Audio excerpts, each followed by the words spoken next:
Баршаңызға қайырлы күн. Бүгін біз қайнатпай варенье жасайтын боламыз. Өте пайдалы витаминный варенье деп атасақ та болады.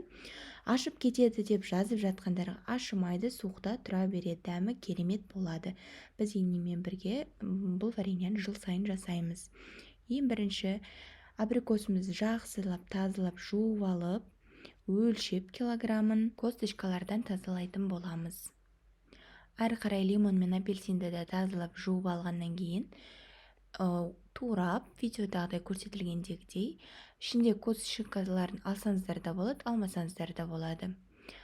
Осының барлығын енді мясорубкадан өткізетін боламыз. Мен описаниені астына қанша килограмм барлығына кететінін жазып кетемін. Бұл варенье қайнатылмайды, тек мясорубкадан өткізіліп, араластырып, контейнерге салып, морозильникте сақтаймыз.